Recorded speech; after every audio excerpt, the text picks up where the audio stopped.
It was overwhelming in the beginning, mainly for the fact of like all the unknown.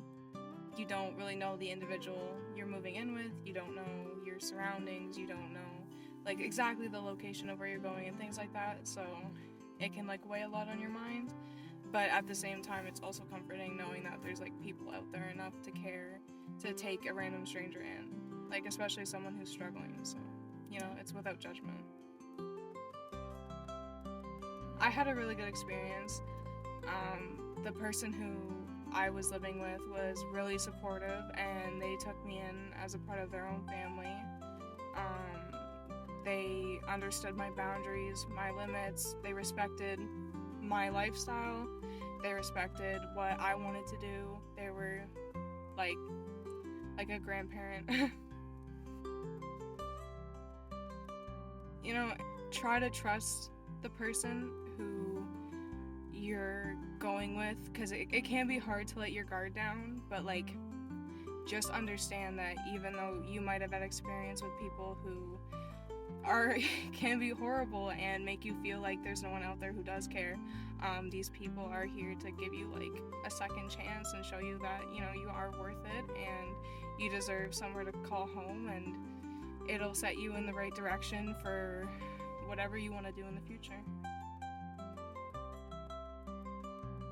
I had a lot of like triggers like around certain things and people in my environment.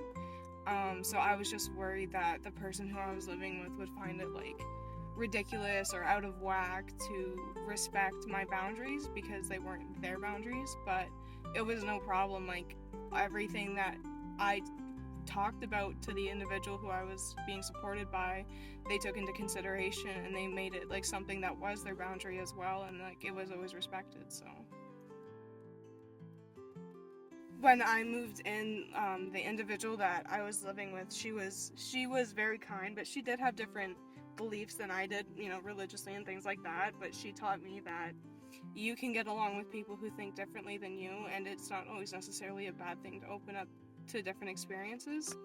And through that, I was able to like rekindle my own relationship with my parents and my siblings, and just through understanding that everyone's allowed their differences, and it doesn't have to separate you. And she taught me a lot about maturity. It showed me in like a time where I really thought that no one would take me in, or I would have nowhere to go, or I'd be on the streets, that there was genuinely someone who did care and was willing to let a completely random, like anonymous at first, individual into their home and support them for such a long time. Like it goes beyond just the 3 months as well. Like they become like, or can become, if you want them to be, someone who's always there for you, and it means a lot.